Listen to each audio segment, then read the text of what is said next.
Meus amados irmãos, como anunciado no início, e você que tem estado na igreja todos os domingos sabe, hoje é a quarta parte da série A Cruz do Rei. É a quarta parte nos nossos cultos, mas na verdade nós temos outras partes que são apresentadas também no discipulado e também na escola dominical.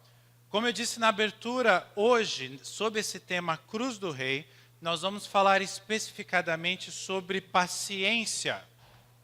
Então, deixa eu perguntar para você, você tem paciência?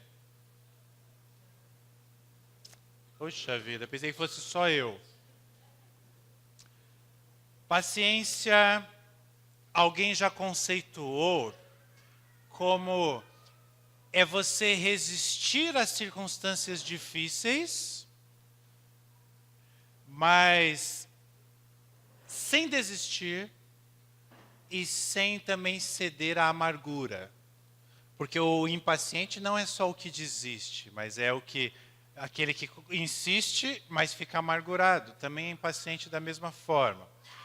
Eu gosto de um conceito de paciência como trabalhar sem enxergar recompensa.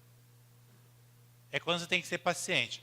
Pode até ser que a recompensa esteja acontecendo, pode até ser que ela exista, mas você não está vendo a recompensa. Então você começa a se tornar impaciente.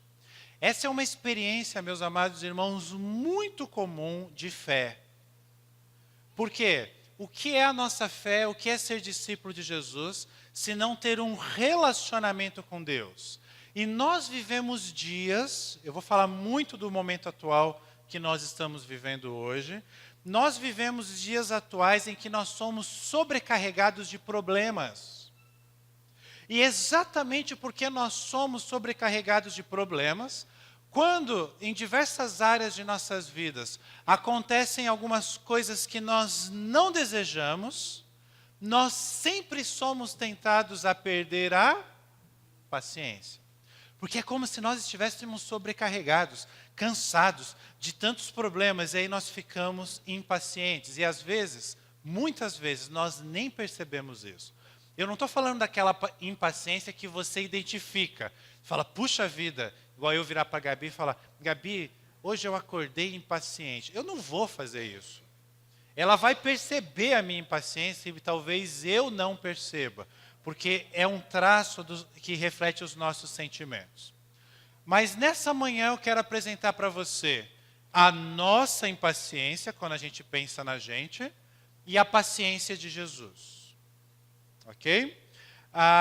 O que é interessante, e nós já temos visto isso nessa série, se nós analisarmos tudo que nós já vimos sob a perspectiva da paciência de Jesus, nós vamos ver que como Jesus foi paciente, até mesmo na sua execução, Jesus foi paciente com os seus inimigos, Jesus foi paciente com os seus discípulos, na sua vivência diária.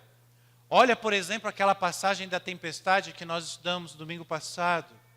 Jesus lá dormindo, eles desesperados. Olha a paciência de Jesus. E os discípulos de Jesus não são aqueles que aparecem no Evangelho de Marcos somente, mas somos todos nós. Jesus foi paciente com seus inimigos, com seus discípulos e com todas as pessoas que cruzou o caminho dele. Hoje, especificadamente, nós vamos estudar a vida de duas pessoas que cruzaram o caminho de Jesus. O primeiro foi Jairo, que era um chefe, um líder da sinagoga, um homem de grande autoridade, e junto com a história de Jairo, Marcos nos conta também a história de uma mulher, que nós não sabemos o nome, mas que algo muito peculiar acontece na história dela. Nós vamos por partes, eu não vou ler o texto bíblico todo de uma vez só, tá? Primeira parte é essa, acompanha aí comigo, eu estou usando a nova versão transformadora. Jesus entrou novamente no barco, eu estou em Marcos 5, verso 21. Jesus entrou novamente no barco e voltou para o outro lado do mar, onde uma grande multidão se juntou ao seu redor na praia. Então chegou um dos líderes da sinagoga local, chamado Jairo. Quando ele viu Jesus, ele se prostrou-se aos pés de Jesus e suplicou repetidas vezes. Presta atenção nessa cena, cria essa cena aí na sua mente. Ele é um líder judaico, ele é um líder não só da religião, mas do povo ali, envolvendo questões políticas também. Jesus é um carpinteiro. Esse homem vê Jesus, se prostra, se ajoelha aos pés de Jesus. E repetidas vezes, não apenas uma vez só, ele diz: minha filhinha está morrendo. Por favor, venha e ponha as mãos sobre ela. Cure-a para que ela viva. Essa foi a súplica. E o texto continua dizendo que Jesus foi com ele. O que fica marcante nesse texto? Jesus é um mero carpinteiro, nessa perspectiva profissional. Esse homem é um homem importante. Mas alguma coisa toca no coração desse homem e ele começa a ver Jesus não apenas como um carpinteiro. Esse homem de alta autoridade, ele se humilha diante de Jesus. Para isso acontecer, no mundo, em qualquer época, só acontece em um contexto. Quando uma pessoa assim está literalmente desesperada. E este homem estava, e nós sabemos o motivo. A sua filha estava enferma. Agora, sua filha estava enferma é uma frase minha. Porque eu quero que você preste atenção na frase bíblica. Ele fala para Jesus: minha filhinha, olha o afeto, olha o carinho associado à frase, está morrendo. A filhinha dele estava morrendo. Ele utiliza esta linguagem. E o que ele está querendo dizer para Jesus, o que nós entendemos aqui, é muito fácil interpretar esse texto, gramaticalmente falando, né? Ele está dizendo o seguinte: olha, ela vai morrer a menos que você, Jesus, faça alguma coisa. Por isso ele se prostra, por isso ele suplica. Jairo sabe que há uma esperança para sua filhinha. E ele sabe que essa esperança está em Jesus. E qual é o medo de Jairo? O medo de Jairo, ele confiava que Jesus poderia curar a sua filha. Mas o medo dele é que Jesus não chegasse a tempo. Então ele suplica, ele se prostra de joelho, ele fala: minha filhinha está morrendo, por favor, Jesus, venha, vamos lá até minha casa, põe as suas mãos sobre ela. Isso tem que ser rápido, tem que ser agora. Jesus, Jairo e os discípulos, eles partem, eles se apressam até a casa de Jairo. O texto diz aí no início do verso 24, Jesus foi com ele. Hashtag vambora. Vambora então, tá bom. Presta atenção no seguinte: Jesus atende ao pedido. Jairo se prostra e faz um pedido. Como nós nos prostramos, ou mesmo assentados, ou mesmo em pé, suplicamos algumas coisas, de algumas circunstâncias de nossas vidas para Jesus.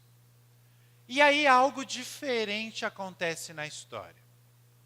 Quando você acha que a história vai caminhar, opa, joia, Jesus foi com ele, então o que vai acontecer agora? Jesus vai chegar na casa lá e o que Jesus vai fazer? Ah, já sei, pastor, Jesus vai chegar lá, vai falar Talita cumi e está tudo resolvido. Não.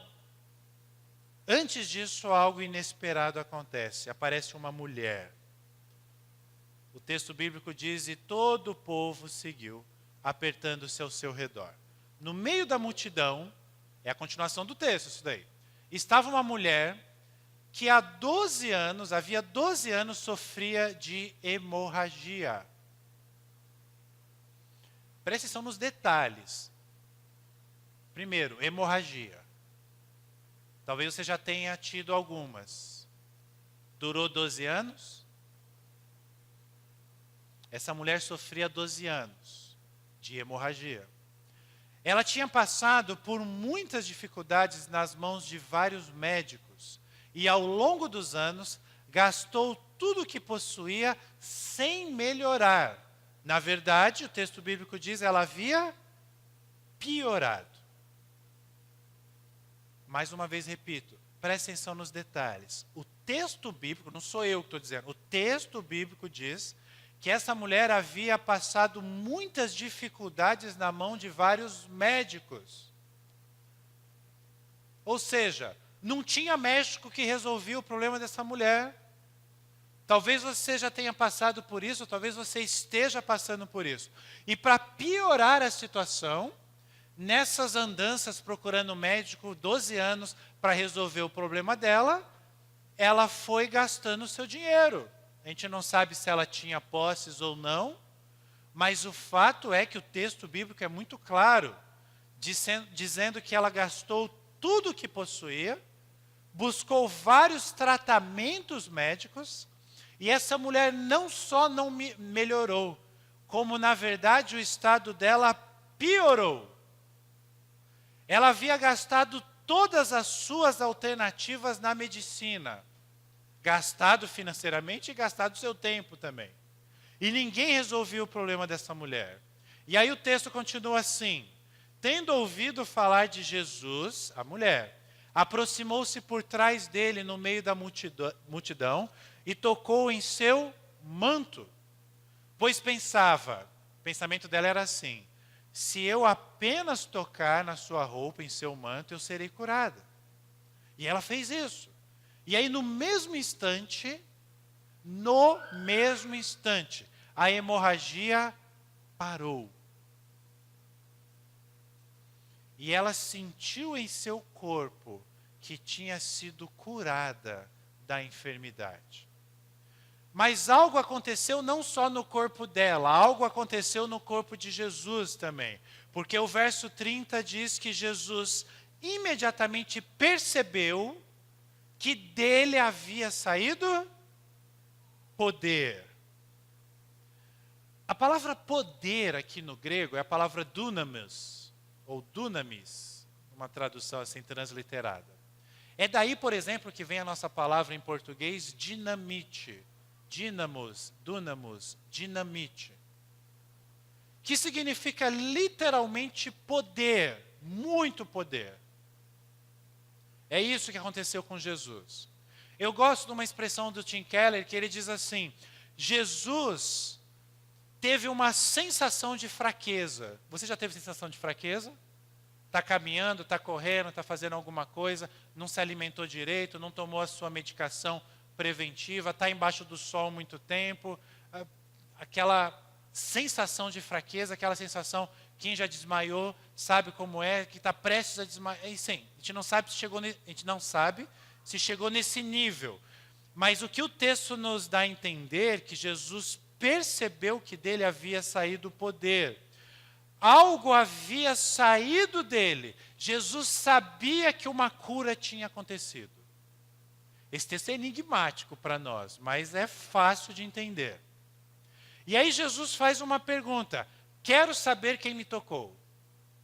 E aí é assim que continua o texto. Por isso, e virou-se para a multidão e perguntou: quem tocou em meu manto? E aí vem uma situação quase que engraçada aqui, né? Os discípulos se viram para Jesus e falam: Jesus, Senhor, veja a multidão que o aperta de todos os lados. Como o Senhor ainda pergunta: quem tocou em mim? Jesus, porém, insistiu. Jesus continuou a olhar ao redor, para ver quem havia feito aquilo. O verso 33 diz: então a mulher, assustada e tremendo, daqui a pouco a gente vai entender o porquê disso, tá? Pelo que lhe tinha acontecido, veio e ajoelhou-se diante dele, a mesma atitude de Jairo, e contou o que havia feito.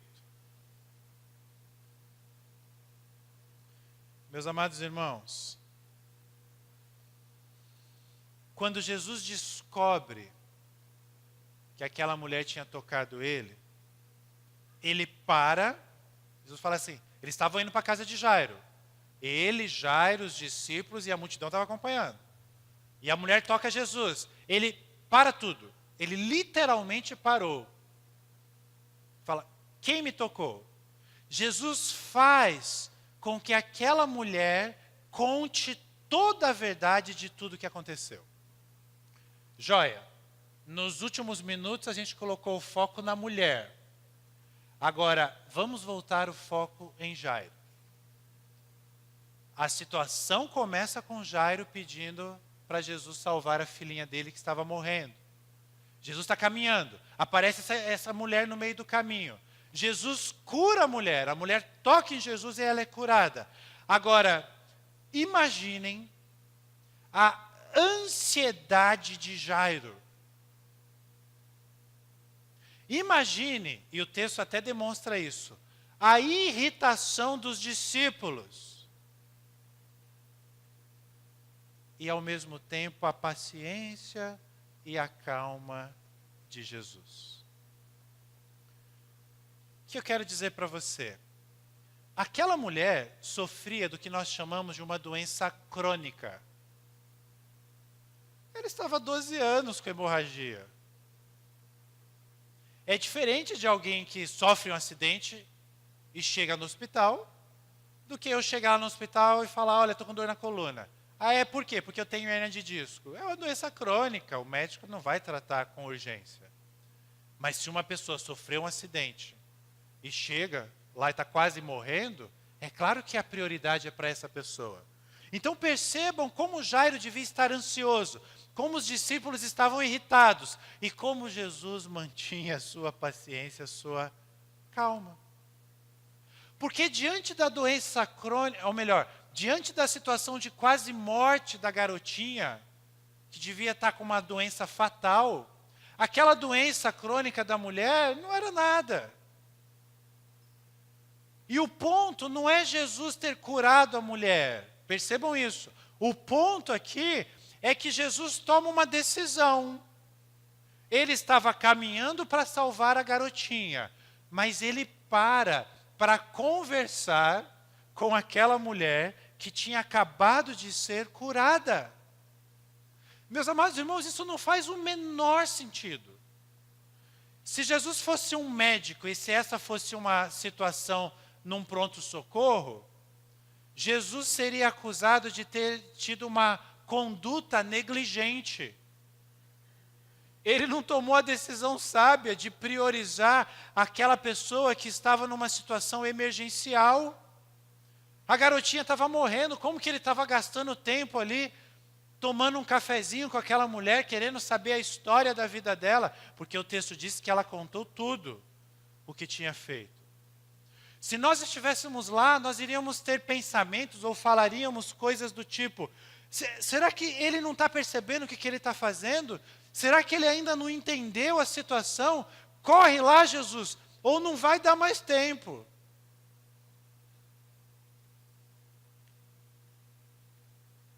E para piorar a cena, para tornar o negócio dramático de vez, o que Jairo mais temia aconteceu. Enquanto Jesus estava conversando com aquela mulher, olha o que acontece. E o texto bíblico fala exatamente isso que eu falei para vocês. Verso 35. Enquanto Jesus ainda falava com a mulher, chegaram mensageiros da casa de Jairo, o líder da sinagoga, e lhe disseram, sua filha morreu. Para que continuar incomodando este homem aí, o mestre?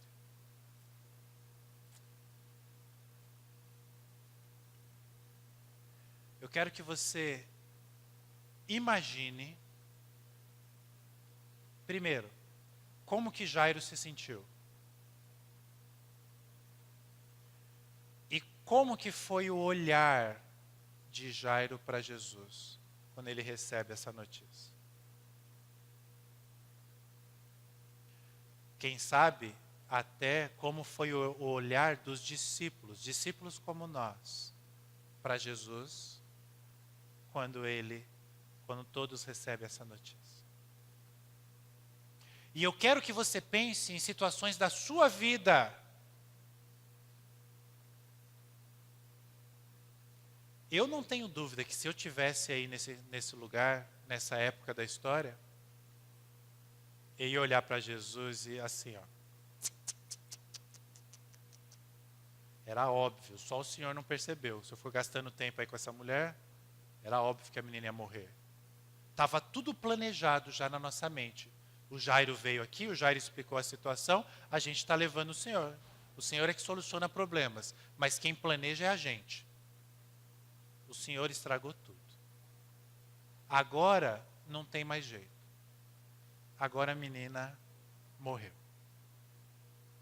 O texto continua dizendo assim: Jesus, porém, ouviu essas palavras, a notícia, né, que tinha chegado, e disse a Jairo, leiam comigo, não tenha medo, apenas creia. Nas versões mais antigas, mais tradicionais bíblicas, não temas, crê somente. Não temas, não tenha medo. Então assim, o olhar de Jairo para Jesus, eu fico imaginando essa cena e me dá arrepios. O olhar desse pai para Jesus. Mas a resposta de Jesus me dá mais arrepio ainda. Tudo bem, a gente já sabe o final da história, mas imaginando que a gente não soubesse. Não temas. Como que eu não vou temer? Como? Se chegasse agora a notícia de que meu filho estava morto, como que eu vou continuar confiando?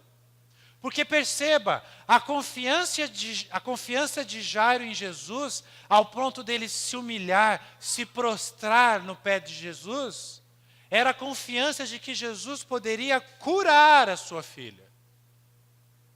Essa confiança vai por água abaixo. De repente ele recebe a notícia que não adianta mais. A sua filha está literalmente morta. Mas Jesus virá para ele e diz: confie em mim. Em outras palavras, confie em mim. É como se Jesus estivesse dizendo assim, e daí o tema da nossa reflexão de hoje: seja paciente. Seja paciente. Confie em mim. Não há necessidade de ter pressa.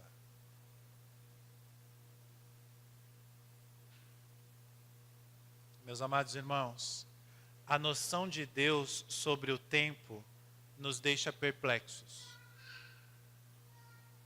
Nós lidamos com situações assim, talvez não tão dramáticas quanto Jairo, ou talvez dramáticas como a de Jairo mesmo na vida, e nós temos muita dificuldade, mas nós precisamos aprender que a graça de Deus nas nossas vidas dificilmente acontece de acordo com a agenda que a gente estipula. Então a gente puxa a nossa agenda, hoje em dia digital, né? Mas tem as manuais também são legais. E você coloca lá, não, joia, a gente está chegando já no meio do ano, Senhor, aí a gente ora. Senhor, até o meio do ano, meu planejamento era esse. O Senhor está pisando na bola, hein? Mas eu confio no Senhor ainda que o Senhor vai me ajudar até julho. Aí chega julho, não acontece aquilo. Senhor, tudo bem, estou prorrogando o plano até dezembro. Colabora aí, Deus. Deus nunca vai se adaptar à nossa agenda. Essa é a grande lição desse texto. Ele diz, não tenha medo. Mas, Senhor, eu precisava disso para julho. Já prorroguei para dezembro. Agora, nem em dezembro, Jesus vira para nós e fala, Marcelo, não tenha medo. Seja paciente. Eu estou no controle de tudo. Jesus vira para nós e diz duas coisas. Uma vai fazer sentido para quem ouviu a parte de domingo passado dessa série, tá? Jesus fala assim, vocês se lembram como eu acalmei a tempestade? Vocês se lembram que eu expliquei para vocês que a minha graça, que o meu amor são compatíveis por vocês passarem por tempestades? Em outras palavras, você passar por tempestade não significa que a minha graça não está na tua vida. Não significa que eu não te amo. Eu estarei sempre com vocês na tempestade. Não criem essa premissa. Se ele me ama, ele não vai deixar eu passar por tempestade. Jesus poderia virar para esses homens aqui, para Jairo, para os discípulos, e falar, lembram da tempestade? Vocês ainda não entenderam? Deixa eu explicar uma coisa para vocês, Jesus falando.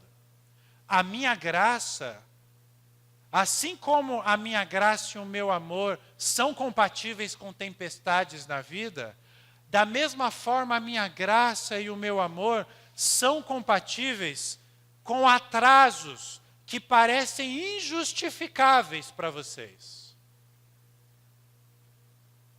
O fato de eu fazer você esperar não significa que eu não te amo. Isso é compatível com a forma que eu lido com você. Jesus não está dizendo coisas do tipo, eu não vou me apressar embora eu ame vocês. Não. Jesus está dizendo para Jairo, para os discípulos, para a multidão, para todos nós, eu não vou me apressar justamente porque eu amo vocês. E fiquem tranquilos, eu sei o que eu estou fazendo. Esse é o nosso problema. Por isso que ele diz, não tenha medo. Apenas creia, confie, tenha paciência, espere em mim. Eu estou trabalhando, embora você pense que não. Meus amados irmãos, nós não somos assim. Normalmente nós somos impacientes.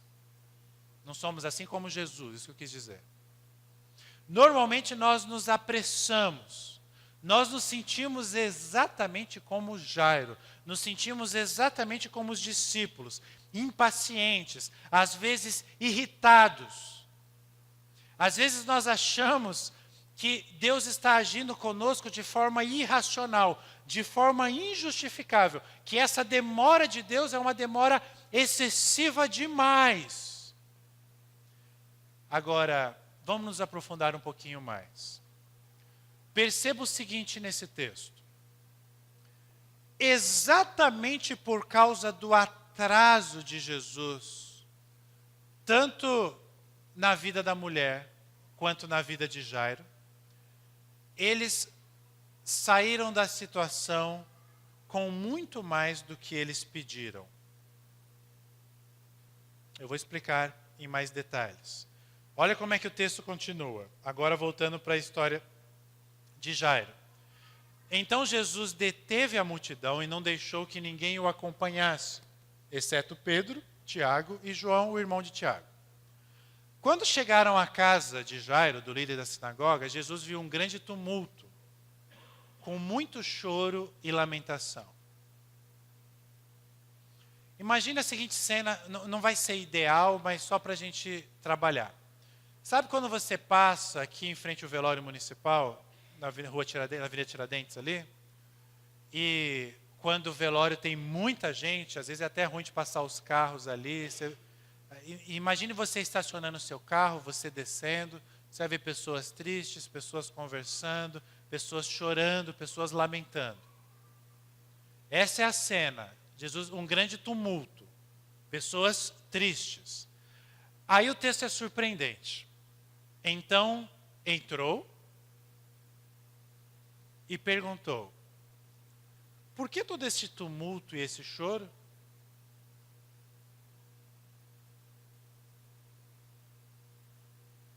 Que pergunta é essa de Jesus, gente? Imagina você chegar no velório, como eu descrevi aqui agora, e você entra perguntando, vem cá, por que esse tumulto todo? Por que vocês estão chorando aqui? E o detalhe, estava ele, Jairo, Pedro, Tiago e João. Jairo, o pai da menina, vendo pela primeira vez, talvez, o corpo da sua filha. Talvez não, com certeza. Ele estava com Jesus. Eles choravam a morte da menina. E é exatamente pelo absurdo dessa pergunta que eles riem. Jesus então entrou e perguntou: por que todo este tumulto e choro? A criança não morreu, ele afirmou. Ela está apenas dormindo.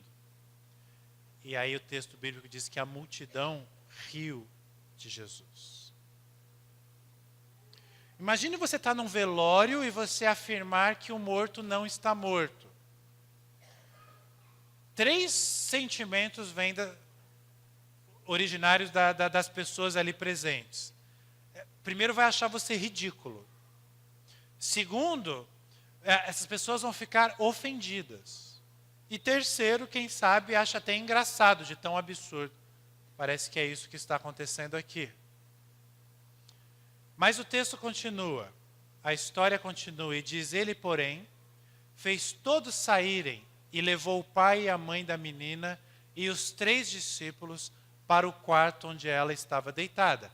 Então é Pedro, Jesus, Jairo, Pedro, Tiago e João, e agora a mãe da menina. Eles entram no quarto aonde estava a menina. Segurando-a pela mão, disse para a menina: Talita cumi. Presta atenção para essa entonação. Talita cumi. Talvez você já tenha ouvido pregações, então Jesus chegou, fechou a porta e disse: Talita cumi! Não. O que quer dizer? Menina, levante-se. A menina, e aí a gente descobre a idade dela, que tinha 12 anos, levantou-se de imediato e começou a andar. E todos ficaram muito admirados. Sabe por quê? Em outras versões bíblicas diz assim: espantados. Sabe por que eles ficaram espantados? Presta atenção, se entender isso aqui, você entende esse texto para o resto da sua vida. Jairo havia procurado Jesus para uma cura, não para uma ressurreição.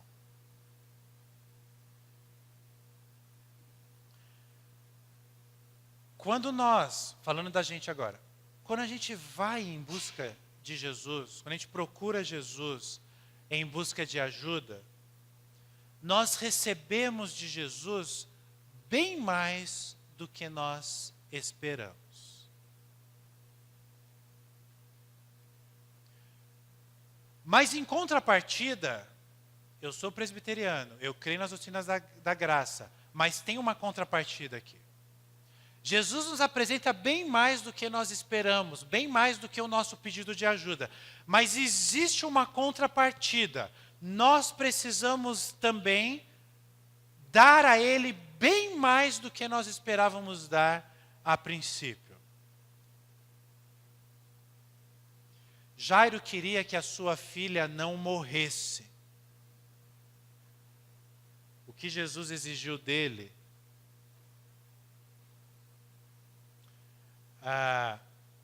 Depois que a menina morreu, exigiu que ele confiasse justamente naquele que, na visão de Jairo, tinha sido negligente com a filha dele. Entenderam onde eu quero chegar? Jairo já estava torcendo o nariz para Jesus. Falei, esse cara não é profeta coisa nenhuma. Como que ele deixa minha filha morrer? Quando Jairo tem esse pensamento, quando ele dá aquele olhar para Jesus, na nossa imaginação, nós estamos trabalhando isso.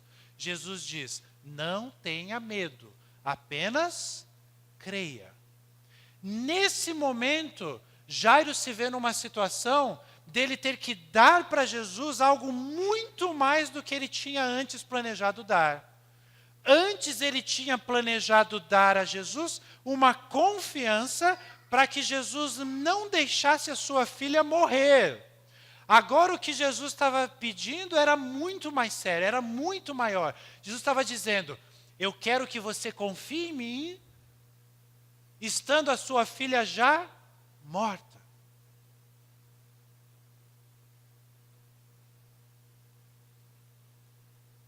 Meus amados, Jesus não tinha... O que o texto está nos dizendo, não é que, quando Jesus fala que ela estava dormindo, não é que Jesus imaginava que ela estava dormindo, ou ela estava dormindo e as pessoas acharam que a menina estava morta. Não, a menina estava morta, mas Jesus usou essa expressão. Ou seja, o teste de fé na vida de Jairo precisou ser maior para que ele alcançasse uma graça ainda maior. Joia, e a mulher da hemorragia? Exatamente a mesma situação, e eu acho que é por isso que Marcos ele trabalha essas duas histórias como uma história só. Por quê? Qual foi o plano da mulher? O plano de Jairo foi buscar Jesus e levar para a casa dele. O plano da mulher, entrar no meio da multidão. Ela não podia fazer isso, porque ela era considerada impura. Lembra? Estamos estudando na escola dominical. As 39 regras, tradições dos judaicos, uma delas era, com hemorragia você é impuro. Você tem que ser excluído da sociedade. Então ela era mulher, já era excluída por isso. Ela estava com hemorragia, segundo motivo. E ela faz o que é absolutamente gravíssimo. Ela é mulher, ela está com hemorragia e ela toca um rabi. Rabis não poderiam ser tocados. Então, qual é o plano dela? Aí você começa a entender a mente dessa mulher. O plano dessa mulher é, eu vou entrar no meio da multidão, eu estou com um fluxo de sangue, mas eu vou me encher de pano, vou dar um jeito, colocar um monte de roupa para ninguém perceber, de repente usar roupa escura, não sei. Eu vou passar no meio da multidão, porque se eu conseguir tocar no manto dele, na roupa dele, eu vou ser curada. Esse foi o plano. Ela fez isso. Quando ela conseguiu fazer isso, essa mulher teve o seguinte pensamento: opa, funcionou, eu estou melhor, agora eu vou sair daqui. E aí ela começou a sair rapidinho. É por isso que Jesus, opa, para tudo. Imagine o coração dessa mulher a hora que Jesus para a multidão. Ai, ai, ai, ele percebeu. Jesus obriga, Jesus faz essa mulher se revelar em público. E a pergunta que surge aqui é, por que Jesus faz isso? Como eu disse, essa mulher tinha um fluxo hemorrágico, ela era cerimonialmente impura. Ela tocou um rabi. A exigência de Jesus, quem me tocou, dela se identificar, era exatamente o que ela mais temia. O plano dela não era este. E Deus não segue os nossos planos. Deus não segue a nossa agenda. Por isso Ele pede para a gente, seja paciente, Marcelo. Eu tenho a minha agenda, eu tenho os meus planos. E a gente quer seguir o nosso plano, às vezes o plano até funciona, mas ele nos constrange, exigindo algo mais.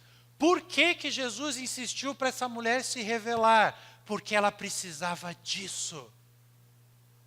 Essa mulher não precisava só da cura, essa mulher tinha uma compreensão incorreta a respeito de Jesus. Ela achava que o poder de Jesus era como algo supersticioso. Supersticioso, é isso mesmo? Tem um S aí no meio, né? Se eu tocar nele, magicamente eu serei curada. Era isso que ela esperava de Jesus.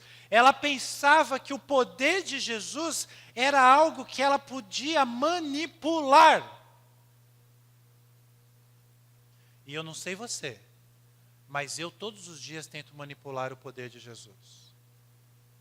Eu conheço o poder dele, eu sei do que ele é capaz, sendo reverendo da IPB então, aí que eu posso manipular mesmo, estou liberado.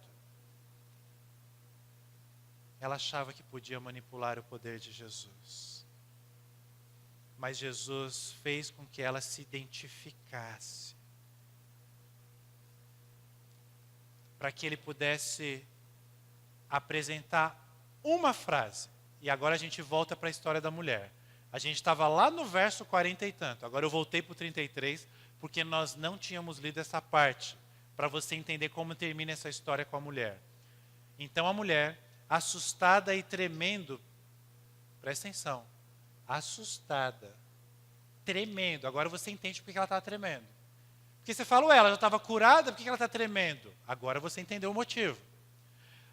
Tremendo pelo que tinha acontecido, ela veio frente a frente com Jesus, se apresentou, se ajoelhou diante dele, como Jairo fez, e contou tudo o que havia feito.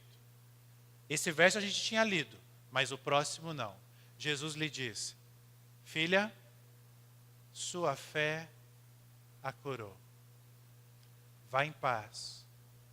Agora o seu sofrimento acabou.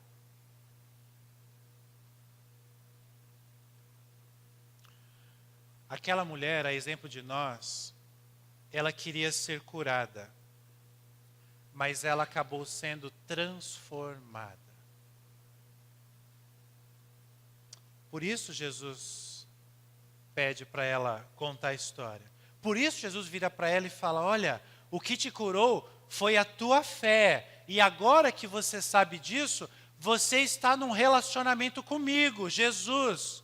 E esse relacionamento vai transformar a sua vida. Jesus não quer apenas te curar, Jesus quer te transformar. Por isso, às vezes o nosso plano é só que Ele nos cure. Mas Ele vira para mim, vira para você e fala, não, eu quero que você se relacione comigo, eu quero que você olhe no meu olho, eu quero que você fale comigo. Não tem essa história de tocar no meu manto, sentir o poder e ir embora, não. A exemplo de Jairo, Jesus exigiu muito mais dessa mulher. Mas também ela ganhou muito mais. Não foi só a cura. Ela passou a ter um relacionamento com Jesus. Guarde isso, meus amados irmãos. Sempre que Deus parece estar atrasado ou atrasando, de forma injustificada, alguma coisa nas nossas vidas, é porque existe alguma informação muito importante que nós não sabemos. Deus tem os seus motivos. Eu não conheço todos os motivos de Deus. Mas Jesus vira para mim, como Ele fez para Jairo, e fala, Marcelo, você não conhece os meus motivos, eu tenho os meus motivos. Não tenha medo. Apenas creia. Sabe por que nós temos dificuldade com isso? Sabe por que nós somos impacientes? Porque nós temos a tendência de sermos arrogantes. Eu sei, é difícil admitir isso, a gente não costuma admitir, mas na prática nós somos. A gente pensa, ou às vezes até fala mais ou menos assim, mas eu sei o que é melhor para a minha vida. Nós nos sentimos como deuses. E quando Deus quer cuidar da gente, quando Deus quer intervir na nossa história de forma especial, a gente reage. E aí a gente aceita. Então tá bom. Só que a gente aceita com uma condição, tem que ser do meu jeito. Então não tem condição, a situação não é o que Deus nos apresenta, não é o que Deus nos oferece. Exatamente porque nós temos delírios de grandeza, nós achamos que nós somos grandes, nós somos arrogantes, é que nós precisamos de situações de atrasos de Deus na nossa vida. Como que Deus arranca essa arrogância, arranca essa prepotência que nós temos, atrasando algumas coisas nas nossas vidas. E Ele faz isso por amor. Eu tenho uma pergunta para você. Será que Deus está atrasando alguma coisa em sua vida? Será que por causa disso você está prestes a desistir? Quer saber esse negócio de igreja, de Deus? Em outras palavras, você está impaciente com Deus? Você anda impaciente com Deus? Jesus está dizendo para você, apenas confie. E tem uma perguntinha que fica encucada, uma pulga atrás da orelha nesse texto. E é assim que eu quero terminar. Por que Jesus disse que a menina estava dormindo? Ele sabia, como eu disse para vocês. Ela não estava quase morta. Ela estava morta. Jesus sabia disso. Vocês leram o texto. Jesus senta ao lado da menina, Jesus pega a mão dela e diz, Talita, que significa menina. Mas não é uma menina qualquer. É uma menina que só pais utilizam com filhos. Seria o equivalente a filhinha, filhinha, amorzinho. É isso. Literalmente significa menina, mas tem esse senso de intimidade. Normalmente expressão usada só pelos pais. E come significa levanta. Agora presta atenção no que eu vou dizer agora.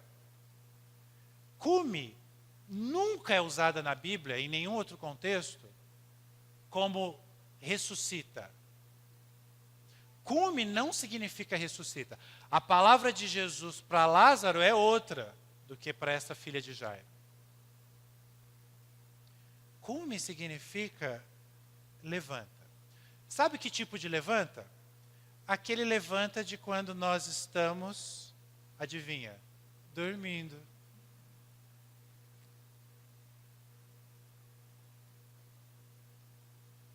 Opa, então, o que Jesus está nos ensinando aqui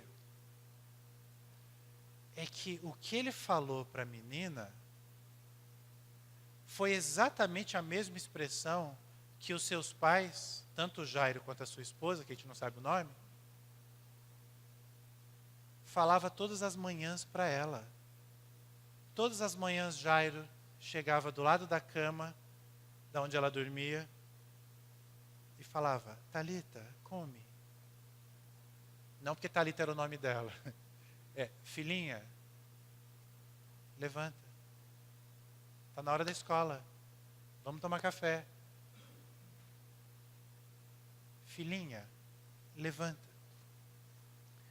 Aqui tem um significado sensacional para as nossas vidas. Jesus está enfrentando a morte. O nosso inimigo mais implacável. O que nós mais tememos. Jesus está... A raça humana não sabe como lidar com a morte. Não sabe porque a raça humana não foi criada para morrer. Por isso que a morte é incompreensível e é o que nós mais tememos. O poder, dínamos, de Jesus é tão grande, mas tão grande, que ele lida com o nosso inimigo mais implacável, a morte, como quem diz, acorda, levanta. A exemplo do que nós vimos domingo passado, que ele fez com a tempestade. Jesus não invocou nenhuma entidade, Jesus chegou, estava dormindo, acordaram ele. Jesus com remela no olho, vai lá em cima. O que está acontecendo? Não, por que vocês estão desesperados? Vocês não sabem que eu estou aqui no barco com vocês? Não, Senhor. Quais são as palavras de Jesus? Psst, silêncio. Se eu fosse fazer uma versão bíblica, reverendo Marcelo Gomes da Silva, naquele texto da tempestade, então Jesus virou para o mar e disse, psiu. Psiu. É isso. Aquiete-te. Como eu falei domingo passado, a gente manda uma criança desobediente ficar quieta. E aí, literalmente, não só os ventos pararam, como assim a água, pum, ficou espelhada de novo. Aqui é a mesma situação, a menina está morta. Jesus não faz nenhum teatro, não invoca ninguém, não dá um Hadouken ou algo semelhante, não. Assim como todas as manhãs os seus pais faziam com aquela menina, ele fala, Talita cumi. A menina levanta, e o texto bíblico é riquíssimo. Volta lá no texto da menina. Diz que a menina começa a correr. Começa a correr. Agora, lembra que eu falei para vocês? Imagine o olhar de Jairo para Jesus quando ele recebe a notícia que a filha tinha morrido. Agora, imagine o olhar de Jairo, da esposa de Pedro, Tiago e João, ao ver Jesus falando para a menina levantar e vendo a menina levantar.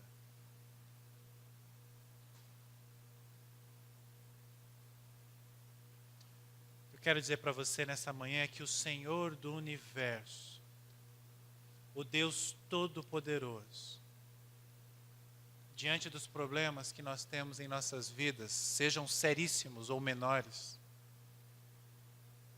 Ele vira para a gente e fala, filhinho, filhinha, é hora de levantar.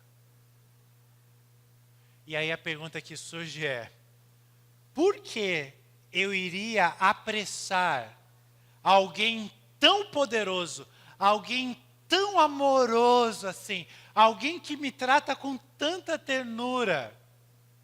Por que eu vou querer apressar Deus? Por que eu vou ficar impaciente com alguém que tem esse poder, mas não é só ter o poder, é me amar?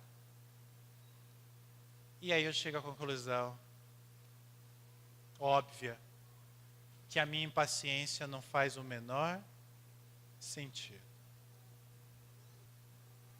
Qual é o maior medo de uma criança quando o pai está segurando a mão dela e ela está andando num lugar desconhecido e escuro? Às vezes eu preciso vir aqui no templo durante a semana, à noite, e às vezes eu venho com o Benjamin. E aí tem algo muito curioso, eu entro por essa porta e aqui a gente não tem interruptores. Todas as luzes da igreja estão lá. Então, quando eu entro por essa porta à noite, sozinho nesse templo, é, de certa forma, aterrorizante, dependendo do horário. Silêncio, tudo escuro. E às vezes o Benjamin está comigo. Pergunta se ele larga a minha mão. Mas na hora que eu acendo a luz, ele começa a correr. Nenhuma criança larga a mão do seu pai quando está com medo. Mas Jesus, o Rei, quando ele estava na cruz, ele intencionalmente largou a mão do Pai. E ele teve medo por causa disso.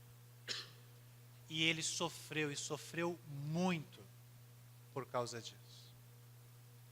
E ele fez isso por causa do Marcelo, por causa do César, por causa do Ney, por causa da Leila, por causa da Maria, por causa do João, por causa do Henrique. Ele fez isso porque nos ama. A cura da mulher enferma foi um prenúncio da cruz. Porque o texto diz que Jesus perdeu o poder. Saiu o poder de Jesus para que ela fosse curada, para que ela tivesse vida. Quando Jesus morreu por mim e por você naquela cruz, ele perdeu todo o seu poder por algumas horas, para que eu e você pudéssemos não só ser curados, mas transformados.